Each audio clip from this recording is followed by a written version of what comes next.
அனைவருக்கும் வணக்கம். TNPSC group two group D exam எழுதின எல்லாருமே ரிசல்ட் பார்த்துருப்பீங்க. இதில் ரிசல்ட்லேயே மிகப்பெரிய குழப்பம் நிறைய பேருக்கு இருந்திருக்கும். ஸோ ரிசல்ட்டில் வந்து பார்த்தீங்கன்னா கிட்டத்தட்ட நமக்கு எடுக்கக்கூடிய ஆளே பார்த்தீங்கன்னா 6000 பேர் தான் எடுக்க போகிறாங்க. ஆனால் கிட்டத்தட்ட ஒரு 45000 பேருக்கு அவங்க ரிசல்ட் கொடுத்துருக்காங்க. அதில் ரீச்டு நான் ரீச்டு இந்த மாதிரி கன்ஃபியூஷனும் இருக்கும். இதில் ரீச்டு அப்படின்னு பார்க்கும்போது அதுவே கிட்டத்தட்ட ஒரு 15000 பேர் இருக்காங்க. ஸோ அந்த 15000 பேர் சிவி அப்டேட் பண்ணுறாங்க அப்படின்னாலும் அதில் ஒரு 6000 பேர் தான் ஜாப் கிடைக்க போகுது. இப்போ இருக்க வேண்டிய கேள்வி என்ன அப்படின்னு பார்த்தீங்கன்னா, யார் யாருக்கெல்லாம் கிடைக்கும், அட்லீஸ்ட் என்னுடைய மார்க் என்ன, நான் என்ன எழுதியிருக்கேன், எனக்கு என்ன மார்க் போட்டிருக்காங்க அப்படின்றது தெரிஞ்சாதான் நம்ம அடுத்த குரூப் 4 படிக்கலாமா, இல்லை குரூப் 2 படிக்கலாமா, இல்லை வேறு எக்ஸாம் படிக்கலாமா, இல்லை டிஎன்பிஎஸ்சி விட்டு போயிடலாம் அப்படின்ற கேள்வி இருக்கும். சரியா? ஸோ ரிசல்ட்டை தெளிவாக வெளியிட வேண்டியது டிஎன்பிஎஸ்சியோட கடமை. ஆனால் நாங்கள் இப்படி தான் வெளியிடுவோம் அப்படின்னா யாருக்காக டிஎன்பிஎஸ்சி இருக்குது அப்படின்ற ஒரு கேள்வி இருக்கு இல்லையா? தேர்வர்கள் எழுதி ப்ராப்பராக டிஎன்பிஎஸ்சி மேலே ஒரு நம்பிக்கை வச்சு படிக்கணும் அப்படின்னா டிஎன்பிஎஸ்சி டிரான்ஸ்பரண்ட்டாக இருக்காங்க. இதுதான் எக்ஸாம், இதுதான் சிலபஸ், இப்படி தான் எக்ஸாம் கண்டக்ட் பண்ண போகிறோம், அதே போல் இப்படி தான் ரிசல்ட் கொடுக்க போகிறோம் அப்படின்ட்டு இருந்தாங்கன்னா எல்லாரும் அடுத்தடுத்து படிக்க போகிறாங்க. ஆனால் எத்தனை நாள் ஒரு எக்ஸாம் கண்டக்ட் பண்ணுறாங்க அப்படின்னா எத்தனை நாள் வெயிட் பண்ணுவாங்க, எத்தனை நாள் வந்து அந்த எக்ஸாம் ரிசல்ட்டுக்காகவே வெயிட் பண்ணுவாங்க. எக்ஸாமுக்கான சிலபஸ் அப்டேட் பண்ணுறதா இருக்கலாம், இல்லை எக்ஸாம் படிச்சுட்டு எக்ஸாமை எழுதி முடிச்சுட்டு எனக்கு போஸ்டிங் வரத்துக்கு ஈவன் செலக்ட் பண்ணுற ஸ்டூடெண்ட்டே வச்சுக்குவாங்க. நீங்கள் வேலைக்கே போகணும், நீங்கள் நல்லாவே பர்ஃபார்ம் பண்ணீங்கன்னா நீங்களே போகிறதுக்கு ஒரு 3 வருஷம் எடுத்துக்குது. இப்போயே ஒரு 2 வருஷத்துக்கு மேலே ஆயிடுச்சு. ஸோ 2 வருஷம், இன்னும் போஸ்டிங்லாம் போட்டோன்னா 3 வருஷம். அப்போ ஒரு எக்ஸாம் கண்டக்ட் பண்ணி உங்களுக்கு எல்லாமே அப்டேட் பண்ணி அவங்க போஸ்டிங் போகிறதுக்கு 3 வருஷம் ஆகுது அப்படின்னா அந்த 3 வருஷத்தில் வாய்ப்பை தவற விட்டவர்கள் மறுபடியும் 3 வருஷம் வெயிட் பண்ண முடியுமா? கிட்டத்தட்ட 6 வருஷம். ஒரு 3 வாய்ப்புக்கு கிட்டத்தட்ட ஒரு 7-8 வருஷம் வெயிட் பண்ண முடியுமா? குரூப் 1 அப்படின்னா கூட நீங்கள் வந்து வேகன்சி கம்மி அப்படின்னு சொல்லலாம். குரூப் 2 2A அப்படின்னு பார்க்கும்போது வேகன்சி கிட்டத்தட்ட 6000 வேகன்சி இருக்குது. இந்த 6000 வேகன்சிக்கு உள்ளே ட்ரை பண்ணவங்க இப்போ நீங்கள் கொடுத்த ரிசல்ட்லேயே பார்த்தீங்கன்னா ஒரு 45000 பேர் இருப்பாங்க. ஸோ இந்த 45000 பேர் நல்லா படிக்கக்கூடிய கேண்டிடேட் தான். அவங்க எல்லாருமே வந்து எக்ஸாம் கிளியர் பண்ணணும் அப்படின்ற மைண்ட் செட் தான் எழுதியிருப்பாங்க. இதில் இன்னொரு பெரிய விஷயம் என்ன அப்படின்னு பார்த்தீங்கன்னா, நிறைய பேர் வந்து ரீச்சில் வந்து நிறைய பேர் பார்த்தீங்கன்னா இங்கிலீஷ் மீடியம் ஸ்டூடெண்ட்ஸ் அப்படின்றத தமிழ் மீடியம் ஸ்டூடெண்ட்ஸ் நிறைய பேர் சொல்கிறாங்க. சரிங்களா? நீங்கள் கேட்டு பார்த்தீங்கன்னா தெரியும், உங்கள் ஃப்ரெண்ட்ஸ் சர்க்கிளையும் கேட்டு பாருங்கள். தமிழ் மீடியமில் நல்லா படிக்கக்கூடிய ஸ்டூடெண்ட்ஸுக்கு வரல அப்படின்ற பிரச்சனையும் இருக்குது. இல்லை அவங்க கூட சேர்ந்து படித்த இங்கிலீஷ் மீடியம் ஸ்டூடெண்ட்ஸ்க்கு ஓரளவு வந்திருக்கு அப்படின்ற பிரச்சனையும் இருக்குது. அப்போ தமிழ் மீடியமில் மெயின்ஸ் எழுதக்கூடிய ஸ்டூடெண்ட்ஸுக்கு இது வந்து மிகப்பெரிய பிரச்சனை. முன்னாடி குரூப் 1க்கு இருந்தது, அது வேகன்சி கம்மி அப்படின்னாலும் பெருசாக நிறைய பேர் பேசலை. அப்பயும் பேசிட்டு தான் இருந்தாங்க, நீங்கள் இல்லைன்னா சொல்ல முடியாது, நிறைய பேர் பேசிகிட்டு இருந்தாங்க. ஆனால் குரூப் 2 குரூப் A அப்படின்னு பார்க்கும்போது இது நிறைய பேருடைய வாழ்க்கையை மாற்றக்கூடிய ஒரு எக்ஸாம். ஏன்னா நிறைய பேர் இந்த போஸ்டிங் போகணும் அப்படின்னு இருப்பாங்க. அதுக்கு கீழே குரூப் 4 தான் இருக்குது. குரூப் 4க்கும் எனக்கும் என்ன சொல்கிறது, என் தகுதிக்கு நான் குரூப் 2 போகிறேன், குரூப் 2A போகிறேன் அப்படின்னு படிப்பாங்க. ஆனால் நீங்கள் அது வந்து எப்படி டிட்டர்மைன் பண்ணுறீங்க அப்படின்னு பார்த்தா, மெயின்ஸ் பேப்பரை திருத்தக்கூடிய ஒரு நபர், அவர் அந்த டைமில் என்ன மைண்ட் செட்டில் இருக்காரோ அவர் திருத்தக்கூடியது, இல்லை கீ என்ன கொடுத்துருக்காங்களோ அவர் அந்த கீயை வச்சு என்ன செக் பண்ணுறாரோ அதை பொறுத்து தான் அவருடைய மார்க் இருக்குது அப்படின்னு பார்க்கும்போது தமிழ் மீடியமுக்கும் இங்கிலீஷ் மீடியமுக்கும் மார்க்லேயே பெரிய பிரச்சனை வருது.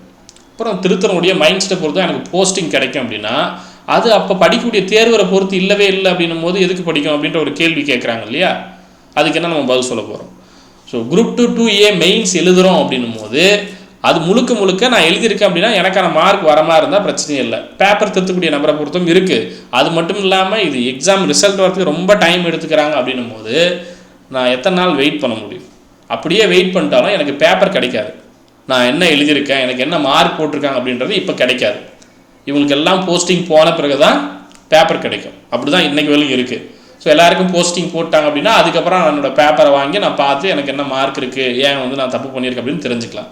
அட்லீஸ்ட் அதை இப்போ கொடுத்தாவது நான் என்ன தப்பு பண்ணியிருக்கேன்னு தெரிஞ்சுக்கலாம் இல்லையா? இப்போ ரிசல்ட் கொடுக்கும்போதே உங்கள் பேப்பரை வாங்கி நீங்கள் பார்த்துக்கலாம். ஏதாவது செக் நீங்கள் இது பண்ண சேலஞ்ச் பண்ணால் சேலஞ்ச் பண்ணுங்கள் அப்படின்னு சொன்னால் அட்லீஸ்ட் ட்ரை பண்ணுவாங்கள்ல. சரியா?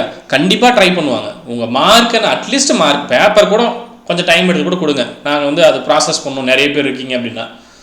இது எல்லாமே எக்ஸாம் எழுதின ஸ்டூடெண்ட்ஸோட கோரிக்கைகள். அதுதான் டிஎன்பிஎஸ்சி கொஞ்சம் கவனத்தில் எடுத்துகிட்டு ஓகே நம்ம சைடில் இருக்கிற தவறுகளை நம்ம இன்னும் சரியாக இன்னும் பெட்டராக பண்ணலாம் அப்படின்னு நினச்சா இன்னும் சரியாக இருக்கும். இப்போ ரிசல்ட் வரும்போது மட்டும்தான் இந்த பிரச்சனை இருக்கா அப்படின்னு கேட்டிங்கன்னா கண்டிப்பாக கிடையாது. எக்ஸாம் படிக்கக்கூடிய ஸ்டூடெண்ட்ஸுக்கு தெரிஞ்சிருக்கும் குரூப் 2 2A ரெண்டுமே நாங்கள் மெர்ஜ் பண்ணுறோம் அப்படின்னு சொல்லும்போது வந்து ரிசல்ட் என்ன, சரிங்களா, அதாவது சிலபஸ் என்ன, சிலபஸ் என்ன அப்படின்றதுல வந்து பிரச்சனை ஆரம்பிச்சு. ஸோ இதுதான் சிலபஸ், நாங்கள் புதுசாக யூனிட் 8 9 கொண்டு வரோம் அப்படின்னாங்க. இப்போ யூனிட் 8 9 வந்ததுக்கப்புறம் மறுபடியும் தமிழை கொண்டு வரோம் அப்படின்னாங்க. ஸோ இதெல்லாம் தாண்டி தான் எல்லோரும் எக்ஸாம் படித்தாங்க. இதை மாற்றுவோம் அதை மாற்றுவோம் இதை கொண்டு வருவோம் அதை கொண்டு வருவோம். அதுக்கப்புறம் சரி இது எல்லாத்துக்கும் என்ன ரீசன் சொன்னாங்க அப்படின்னா உள்ளே வரக்கூடிய ஆஸ்பிரண்ட் வந்து ரொம்ப தகுதியான ஒரு நபராக இருக்கணும் அப்படின்றதெல்லாம் அவங்க சொன்னாங்க. ஆனால் இப்போ அதுக்கு 3 வருஷம் டைம் எடுத்துக்கிறாங்க. அதே போல் சரியான கேண்டிடேட் தான் உள்ளே போகிறாங்களா அப்படின்றதுக்கு இவங்க என்ன ஒரு அத்தாட்சி கொடுக்குறாங்க அப்படின்னு கேட்டால் ஒன்றும் இல்லை. வைக்கக்கூடிய எக்ஸாமில் கிளியர் பண்ணி உள்ளே வந்தீங்கன்னா சரி அப்படின்றது தான் சொல்கிறாங்க. பட் மெயின்ஸ் மட்டுமே அதுக்கு போதுமானதா அப்படின்னு கேட்டால் கிடையாது. ஏன்னா குரூப் 2A அப்படின்ற போஸ்ட், குரூப் 2 கூட விட்டுருங்க, 2Aவில் இருக்கக்கூடிய போஸ்ட் எல்லாமே நீங்கள் எடுத்து பார்த்தீங்கன்னா மெயின்ஸ் தேவை அப்படின்ற மாதிரியான ரீசனிங் வைக்கவே முடியாது. மெயின்ஸ் இல்லாமே அந்த மாதிரியான அந்த லெவலில் இருக்கக்கூடிய நிறைய போஸ்டிங் மெயின்ஸ் இல்லாமல் நிறைய வேகன்சி வந்து ஃபில் பண்ணிட்டு தான் இருக்காங்க. ஆனால் டிஎன்பிசியில் தான் குரூப் 2A அந்த லெவல் போஸ்ட்டுக்கு இன்டர்வியூ கண்டிப்பாக, அதாவது மெயின்ஸ் கண்டிப்பாக வேணும் அப்படின்ற லெவலில் இருக்காங்க. ஸோ 2Aக்கு மெயின்ஸே தேவையில்லை. குரூப் 2க்கு வேணால் அவங்க மெயின்ஸ் வச்சுட்டு செலக்ட் பண்ணிக்கிட்டோம். ஆனால் 2A அப்படின்னு பார்க்கும்போது நிறைய வேகன்சி. எதுக்காக சொல்கிறேன் அப்படின்னு பார்த்தா, இப்போ வேகன்சி கம்மியாக இருக்கக்கூடிய போஸ்டிங்க்கு நீங்கள் மெயின்ஸ் வச்சு இன்டர்வியூ வச்சு எடுக்கிறீங்கன்னா அந்த ப்ராசஸ்க்கு வெயிட் பண்ணக்கூடிய கேண்டிடேட் ரொம்ப கம்மியாக தான் இருப்பாங்க. இல்லை அவங்களுக்கே தெரியும் இதுக்கு நம்ம இது ட்ரை பண்ணுறோம் அப்படின்னா ரொம்ப டைம் எடுத்துப்பாங்க அப்படின்ட்டு தெரிஞ்சுட்டு அவங்களே அடுத்த எக்ஸாம் ட்ரை பண்ணுவாங்க. இப்போ அந்த மாதிரி வேறு எந்த எக்ஸாம் இல்லை. குரூப் 4 ஒன்றே ஒன்று இருக்குது, குரூப் 4 இருக்குது, VO இருக்குது. இதில் மட்டும்தான் வேகன்சி அதிகமாக வரும். அப்போ 2A மட்டும் இருந்ததை கிட்டத்தட்ட ஒரு 5000 வேகன்சியோ இல்லை 3000மோ 4000மோ அவ்வளோ வேகன்சி வரக்கூடிய ஒரு எக்ஸாமை எடுத்து நீங்கள் மெர்ச் பண்ணி ஒரு 6000 வேகன்சி நீங்கள் அனௌன்ஸ் பண்ணதுக்கு அப்புறமும் ரொம்ப டைம் எடுத்துப்போம் அப்படின்னும் போது எப்படி படிப்பாங்க? அதுக்கும் மெயின்ஸ் வைக்கிறோம், மெயின்ஸும் வந்து சரியாக நாங்கள் ரிசல்ட் கொடுக்க மாட்டோம். இப்போ ரிசல்ட் கொடுத்துலேயே ஒரு 45000 பேருக்கு ரிசல்ட் கொடுத்துருக்கோம் அப்படின்னா அது கிட்டத்தட்ட 6000 பேர் தான். மீதி இருக்கக்கூடிய எல்லா கேண்டிடேட்டும் இல்லைன்றது தெரியணும். நமக்கு கிடைக்கல அப்படின்றது இப்போ அவங்களுக்கு நாம் உள்ளே இருக்குமா வெளியே இருக்குமா அப்படின்றதுலையே உங்களுக்கு 15000 பேர் உள்ளே இருக்கீங்க அப்படின்னு சொல்லியிருக்காங்கன்னா அந்த 15000 பேர்த்தில் 9000 பேர் கிடைக்காது. 9000 பேருக்கு கிடைக்காது அப்படின்னா அந்த 9000 பேர் யார் அப்படின்ற கேள்வி இருக்கு இல்லையா, அவங்களுக்கே தெரியாது. ஸோ ஃப்ரெண்ட்ஸ் சர்க்கிளையே கேட்டு பார்த்தா ஒரு சிலருக்கு நல்லா வந்திருக்கும், ஒரு சிலருக்கு ஒழுங்காக வந்திருக்காது. இப்போ அவங்களுக்கே டவுட் இருக்குது. ஒரு சிலர் வெளியே போய் நல்லா படிச்சுன்னா வெளியே இருக்கான், நாட் ரிச்சில் இருக்கா. அப்படி இருக்கும்போது ஒருவேளை நமக்கும் இல்லாமல் போகுமோ, நம்மளும் அந்த வேலை கிடைக்காத ஒரு 9000 பேர்த்தில் இருக்கும் அப்படின்ற டவுட் வருது இல்லையா. அப்போ அட்லீஸ்ட் மார்க்காவது வெளியிடுங்க. இப்படி தான் டிஎன்பிசியோட ரிசல்ட் இருக்க போகுது அப்படின்ற ஒரு ப்ராசஸ், ஒரு ப்ரெஸ் ரிலீஸாவது கொடுங்க. அப்படி கொடுத்தினா தான் ஸ்டூடெண்ட்ஸ் வந்து அடுத்து படிக்கணும் அப்படின்ற மைண்ட் செட்டில் இருப்பாங்க.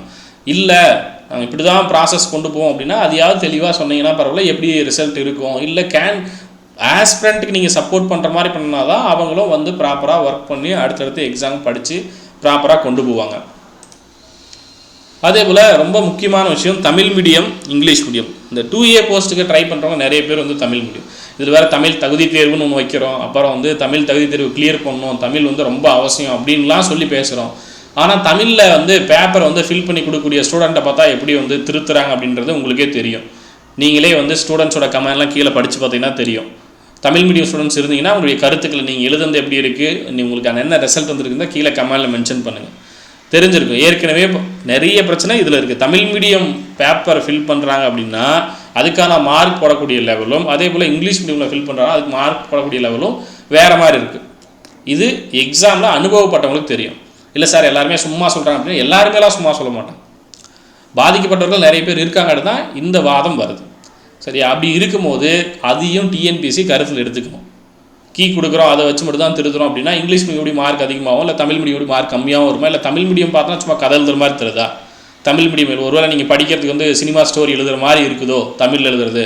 இதெல்லாம் கேள்வி இருக்குமா? இல்லை இங்கிலீஷ் மீடியம்னா அறிவாளி மாதிரியும் இல்லை தமிழ் மீடியம்னா அறிவாளி இல்லாத மாதிரியும் தருதா பேப்பர் திருத்துறவங்களுக்கு?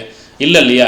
அப்படி எடுத்துக்கூடாது இல்லையா? எல்லாரும் ஈக்குவலாக தான் பார்க்கணும். அப்படி தான் நம்ம சமூக நீதி அப்படின்னு பேசும்போது நீங்கள் எல்லாரையும் சமமாக பார்க்கணும். ஆண் பெண் இதெல்லாம் நீங்கள் விட்டுட்டு சமமாக தமிழ் மீடியமாக இங்கிலீஷ் மீடியம் எல்லாம் கரெக்டாக எழுதிருக்காங்களா, என்ன கீ இருக்கோ அதுக்கு மார்க் போடுறோம் அப்படின்ட்டு இருந்தால் பரவாயில்ல. திருத்தவங்களே 2 பேர் வந்து ஒவ்வொரு மார்க் கொடுக்குறாங்கன்னா ஒரே மாதிரிலாம் இருக்கணும்.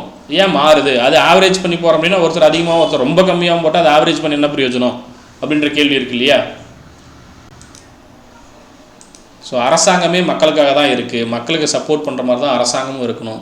ஸோ எக்ஸாம் எழுதக்கூடிய ஸ்டூடெண்ட்டும் மறுபடியும் இப்போ அரசு பணியாளர்களாக இருக்க போகிறாங்க. அவங்களுக்கு இப்பயே மன உளைச்சல் இந்த அளவு இருக்குது அப்படின்னா நீங்கள் அதுக்கப்புறம் எப்படி வந்து ஒர்க் பண்ணுவாங்க அப்படின்னு யோசிச்சு பாருங்கள். ஒரு அரசாங்கத்தை மேலே இல்லை அரசு தேர்வாணையம் மேலே எப்படி அவங்களுக்கு நம்பிக்கை வரும்? ஒரு மாதிரி நீங்கள் இப்படி தான் இருக்குதுன்னு முன்னாடியே சொல்லிட்டீங்கன்னா அவங்க இந்த பக்கமே வராமல் கூட போயிருப்பாங்க. இல்லை இதெல்லாம் இருக்க போகுது அப்படின்றத சும்மா சொல்லிவிட்டு இப்போ ரிசல்ட் கொடுக்கும்போது வேறு மாதிரி ஒரு ரிசல்ட்டோ இல்லை எதையுமே நான் சொல்லாமல் ரிசல்ட் இப்படி தான் கொடுப்போம் அப்படின்னும் போது இப்போ எதுவுமே தெரியாமல் அவங்க எத்தனை நாள் உட்காந்துட்டு இருப்பாங்க. என்னோடய மார்க் என்ன, என்னோடய இது என்ன, எதுவுமே தெரியாமல் மறுபடியும் போஸ்டிங்லாம் போட்ட பிறகு நான் அதுக்குன்னு போய் தனியாக கேஸ் போட்டு வாதாடவா முடியும் அப்படின்ற கேள்வி மாணவர்கள் மத்தியில் கண்டிப்பாக எழும். அப்படி இருக்கும்போது அதனால் ஒரு பிரயோஜனம் இல்லை இல்லையா? எத்தனை நாள் அவங்க இந்த ஒரு எக்ஸாம் மட்டும் நம்பிட்டு இருப்பாங்க அப்படின்ற கேள்வி இருக்குது. ஸோ வருஷத்துக்கு ஒரு டைம் குரூப் 2 2A அப்படின்றதாலும் குரூப் 2Aவது இருக்கணும். குரூப் 4 குரூப் 2A அப்படின்னு இருக்குது அப்படின்னா அதுக்கு இப்படி தான் ப்ராசஸ் இருக்குது அப்படின்றத தயவு செஞ்சு மென்ஷன் பண்ணிங்கன்னா பெட்டராக இருக்கும். அதே போல் குரூப் 2 2A இதில் குரூப் 2 தனியாகவும் குரூப் 2A ஏற்கனவே இருந்த போல் ஒரே சிலபஸாக இருந்தாலும் பரவாயில்ல. ப்ரிலிம்ஸ் மட்டும் நீங்கள் எழுதுறீங்க இல்லையா? ஸோ அந்த ப்ரிலிம்ஸ் மட்டும் வச்சுட்டு போனீங்கன்னா ரொம்ப பெட்டராக இருக்கும். இது எல்லாமே ஸ்டூடெண்ட்ஸ் சொல்லக்கூடிய தகவல்கள் தான் நான் இந்த வீடியோவில் உங்களுக்கு ஷேர் பண்ணியிருக்கேன். ஸ்டூடெண்ட்ஸ் மென்ஷன் பண்ணதை தான் ஷேர் பண்ணியிருக்கேன். நீங்களும் உங்களுடைய கமெண்ட்ஸ் என்ன அப்படின்றத கீழே மென்ஷன் பண்ணுங்கள். இதை பற்றி நிறைய பேர் பேசுங்க. உங்கள் ஃப்ரெண்ட்ஸ் கிட்ட பேசுகிறத தாண்டி இது டிஎன்பிஎஸ்சிக்கு ட்விட்டர் மூலமாகவோ இல்லை நிறைய பேர் சோஷியல் மீடியாவோ பேசுகிறது மூலமாக தான் நம்ம கொண்டு போய் சேர்க்க முடியும். நிறைய பேர் கேட்டுருந்தீங்க. ஸோ அதனால் எங்கள் சைட்லேருந்தும் இதை இன்ஃபார்ம் பண்ணுறோம். இன்னும் நிறைய பிரச்சனை இருக்குது. அட்லீஸ்ட் இப்போ இருக்கக்கூடிய இந்த பிரச்சனையை பேசி இதுக்கான ஒரு சொல்யூஷன் எடுத்தோம் அப்படின்னா பெட்டராக இருக்கும். ஸோ நிறைய பேர் பேசுவாங்க அப்படின்னு நான் நினைக்கிறேன். ஸோ உங்கள் ஃப்ரெண்ட்ஸ் சர்க்கிள் இருக்காங்க அப்படின்னா அவங்கள நீங்கள் ஸ்டூடெண்ட்ஸாக இருந்தீங்கனாலையும் வீடியோ பண்ணி போடுங்க, இல்லை எக்ஸாம் எழுதினாலையும் வீடியோ பண்ணி போடுங்க. சரியா? ஏன்னா நீங்கள் பேசி போடும்போது எக்ஸாம் எழுதின ஸ்டூடெண்ட்ஸோட நிலையிலேருந்து என்ன இருக்குது அப்படின்றது தெரியும். ஸோ நிறைய பேர் பார்ப்பாங்க. எக்ஸாம் எழுதாத இன்னும் பெரியவங்க நிறைய பேர் இருப்பாங்க. சரிங்களா? ஸோ எக்ஸாம் படிக்கக்கூடிய ஸ்டூடெண்ட்ஸ் சப்போர்ட் பண்ணுறவங்க நிறைய பேர் இருப்பாங்க. ஸோ ஹையர் அஃபிஷியல் நிறைய பேர் இருப்பாங்க. அவங்க இதை பார்த்தாங்கன்னா இதுக்காக ஏதாவது ஒரு ஸ்டெப் எடுக்கும் அப்படின்றத நினைப்பாங்க. ஏன்னா எத்தனை நாள் படிக்கிறது, ஏஜ் ரொம்ப முக்கியமானது. ஏன்னா நம்ம வாழக்கூடிய வாழ்க்கையே கிட்டத்தட்ட 50 வருஷம் 60 வருஷம். அது ஏற்கனவே ஸ்கூலுக்கு காலேஜுக்கு நம்ம 20 வருஷம் ஒதுக்கிட்டோம். அதுக்கப்புறம் அதிகபட்சமாக ஒரு 2 to 3 இயர்ஸ் படிக்க தருவாங்க. எனக்கு ஒரே ஒரு வாய்ப்பு தான் 3 வருஷத்தில் இருக்கும் அப்படின்னா அடுத்த வாய்ப்புக்கு நம்ம மறுபடியும் 3 வருஷம் ஸ்பெண்ட் பண்ண முடியுமா? இதெல்லாம் மிகப்பெரிய கேள்வி. வேலைக்கு போகாமல் வீட்டில் இருந்தோம் அப்படின்னா அது எவ்வளோ பெரிய பாதிப்பு உண்டாக்கும் அப்படின்றது டிஎன்பிஎஸ்சி அஃபீஷியலுக்கும் தெரியும். இல்லை ஒரு அரசியல்வாதியாக இருக்காங்க அப்படின்னா அவங்களுக்கும் தெரியும். கிட்டத்தட்ட ஒரு 40+ இருக்கக்கூடிய எல்லாருக்குமே தெரியும். வேலை இல்லாமல் இருந்தோம் அப்படின்னா அது மாதிரி என்ன மாதிரியான பாதிப்பை ஏற்படுத்துன்றது எல்லாருக்குமே தெரியும். ஆனால் ஏன் டிஎன்பிஎஸ்சி படிக்கிறவங்க மட்டும் அந்த இருந்துகிட்டே இருக்கணும், அவங்க அப்படியே தான் இருக்கணுமா அப்படின்ற கேள்வி இருக்கு இல்லையா? போட்டித் தேர்வு அப்படின்னு வரும்போது ப்ராப்பராக ஒரு ரெஸ்பான்ஸ் இருந்துச்சு அப்படின்னா பெட்டராக இருக்கும். ஸோ முடிஞ்சவரையும் உங்கள் கருத்துக்களை மென்ஷன் பண்ணுங்கள். மெயின்ஸு குரூப் 2Aக்கு தேவையே இல்லை. அதே போல் வருஷம் ஒரு டைம் அதை வச்சு ஒரு 3000 வேகன்சி. ஏன்னா முன்னாடியே பாருங்கள் இதுக்கே வேகன்சி அவங்க வேகன்சி இன்க்ரீஸ் பண்ணுறோம் அப்படின் போது ஸ்டூடெண்ட்ஸ் இதெல்லாம் பேச ஆரம்பிச்சிட்டாங்க. ஒருவேளை இப்படி தான் இருக்குமோ, இப்படி தான் ரிசல்ட் கொடுப்பாங்களோ, மார்க் கொடுக்க மாட்டாங்களோ, பேப்பர் கொடுக்க மாட்டாங்க அப்படின்ற டவுட் அவங்களுக்கு வந்துகிட்டே இருக்குது. அப்போ ப்ராப்பராக இருந்துச்சு அப்படின்னா அவங்க வருத்தப்படவே போகிறதில்ல. ஓகே நம்ம தவறை செஞ்சுருக்கோம், எக்ஸாம் எழுதியிருக்கோம், நமக்கு இதுதான் மார்க் வந்திருக்கு, ஓகே அடுத்த டைம் ட்ரை பண்ணலாம் அப்படின்னு ப்ராப்பராக அவங்க ட்ரை பண்ண போகிறாங்க. அவங்களும் பாசிட்டிவாக எடுத்துவாங்க. எதுவுமே இல்லை, நீங்கள் உள்ளே இருக்கீங்க, நீங்கள் வெளியே இருக்கீங்க, அவ்வளோதான், நாங்கள் அது காரணம்லாம் சொல்ல முடியாது, அவங்களெல்லாம் வேலையில் அமைத்த பிறகு நான் உங்களுக்கு காரணம் சொல்லுவோம் அப்படின்னும் போது அது எந்த வகையிலையுமே யாராலையும் எந்த தனிநபராலையும் அதை ஏற்றுக்கவே முடியாது. முடிஞ்ச வரையும் உங்கள் ஃப்ரெண்ட்ஸுக்கு ஷேர் பண்ணுங்கள். நன்றி, வணக்கம்.